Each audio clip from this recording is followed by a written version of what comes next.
Hey, how awesome is this, huh? This is awesome. Hey, good morning. I get to talk to you about optimizing the assignment in assignment selling. See that 3 times really fast. But before we do that, I think it's really important that we get our heads and our heart right. What do I mean by that? I think it's really important to consider the fact that everything flows from a give first mentality and a servant heart. Because I think people can tell the difference between someone who's implementing a sales tactic versus somebody who is practicing like an impact core value of caring. Like, I really care about you making the right decision. And then everything flows from there. And then once we start assigning assignments, a lot of things change. Right, Connor? Yeah. Our credibility increases. Our status, our authority, and if we have that servant heart, our authenticity. And that positions us differently from a salesperson to that more of a, my friend Brian would say, a guide or a teacher. And who doesn't honor teachers for their service or their commitment to lifelong learning? That's a great place to be. It also allows you to check in with your clients to say, how engaged are they in the process? And it will allow you to say, are people with me on this process? And it allows you to maintain control of that same sales process.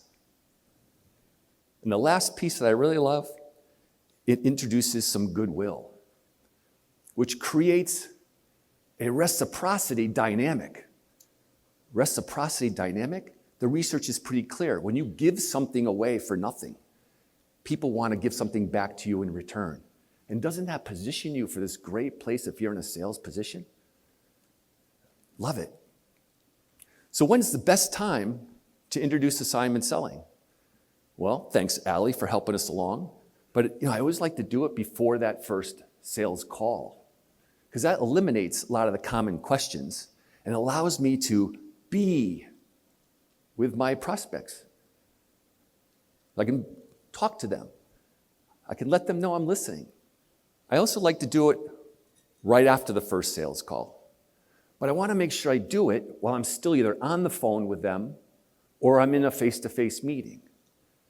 Because that I'm looking for is a verbal contract, that commitment, because that increases the likelihood they're going to do it. They made a deal with me, and it's personalized. And because I've been with them, it makes it so that I'm more likely to get them to do the thing that I'm asking them to do. There's a couple of other times to do it too, and I love it right before we sign a deal, because I want to remove any anxiety or some fear of making that wrong decision. So I can help them with that. And then right after the sale, I want to prevent buyer's remorse and help with onboarding, right? All right, so let's talk about the best practices of assignment selling. We call them the 3 W's. And we've got to make sure we execute these every single time without exception. It's really the formula, right? The what? Like, what is the assignment? You got to be crystal clear about that.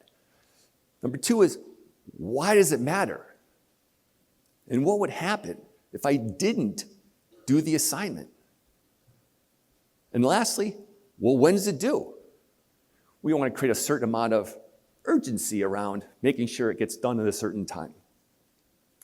So let's start with implementation of the first one. When we go to execute the first W, we want to lead with empathy. Well, why empathy?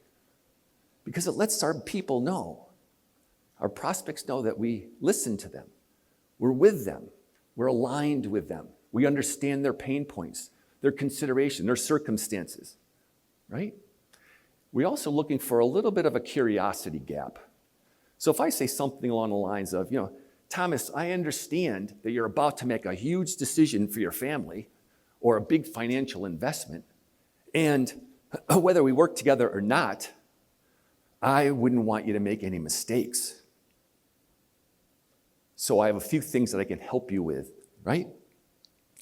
That lends itself to a really great conversation. And because I'm telling them that I have some stuff for them, that might make them think, well, geez, maybe I don't know what I don't know, and maybe I should check this stuff out because it could help. It also demonstrates that we've been listening. So if you look at here, you're getting ready to make a big decision, and I know you don't want to make any mistakes. So I want you to be informed, educated, and confident when we meet. To make this happen, I'm going to send you a couple of things that will help you with that. Now, that one paragraph does 3 things that we've already talked about. Number 1, right? I empathized. I aligned with my client. I let them know I was listening, I understand. And that now becomes the educator, the guide.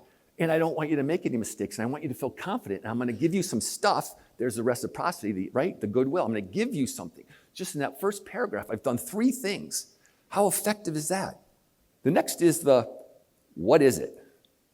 So I'm going to send you a thing. What is it? The video, and Ali just went through a lot of things, and you wrote them all down. So you could expand on this quite a bit, but it could be a video, it could be an infographic, or the stuff that you already put together. The point here, if you expand on your area, would be you want the client to be your prospect thinking about, well, what should I know or what don't I know that this is going to help me with, right? In my case, in my sales consulting practice, I noticed that a lot of business owners don't differentiate the difference between sales coaching, sales mentoring, sales training, or sales coaching. So I developed a video to explain all that stuff to ensure that the kind of thing they want to contract around was meeting their needs and aligned to what they wanted. You all have the same kind of thing.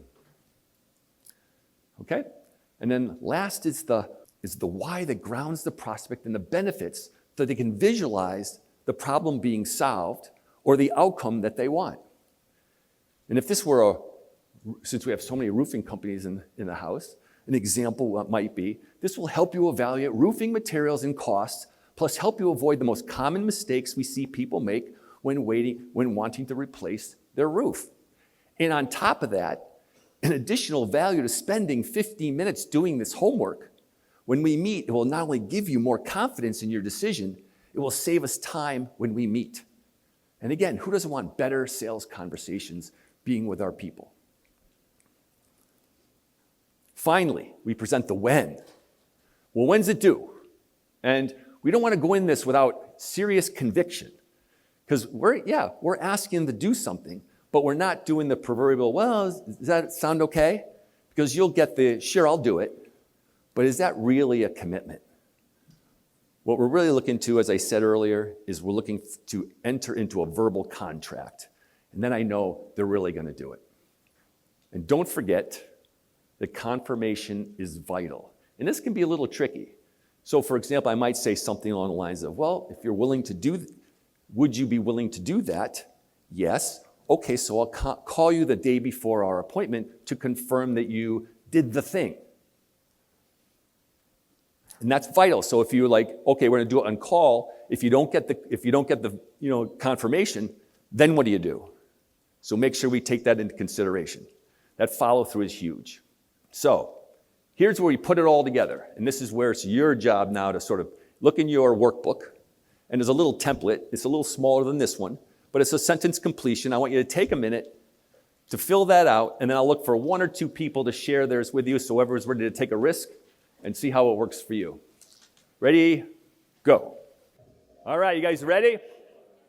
All right, who's ready to share something right here? Do I have anybody? Isabella, Energy Swing Windows. You ready to go? Beautiful. Okay, so I really kind of chopped mine up to fit our company.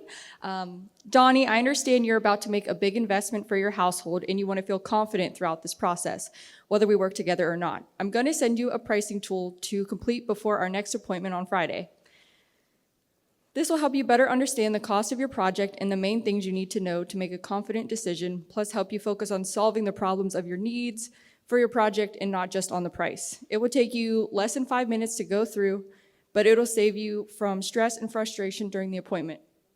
Donnie, will you commit to investing 5 minutes of your time to complete the calculator before we meet on Friday? Boom. Thank you. Yes. Nice. Well done. All right, how about somebody from this side over here? One more. Somebody over here. Be brave. Who we got? Okay. I love the risk takers. This is where we practice. I understand you're about to make a big decision for your business, and we want you to feel confident throughout this process. Whether we work together or not, I'm going to send you a series of videos about how fiberglass pools are made and a list of FAQs that dealers commonly have when choosing a manufacturer to review before our next call on May 5th. This will help you better understand how our products are made and get answers to some common questions about shipping and pricing that dealers have when making a decision. And the main things you will need to know to make a confident decision, plus help you avoid the most common mistakes people make during a purchase like this or partnership like this. It'll take you about 30 minutes to go through, but will save you hours of research and frustration down the line. Donnie, will you commit to investing 30 minutes of your time to watch these videos and review this information before we meet on May 5th? Excellent. Thank you.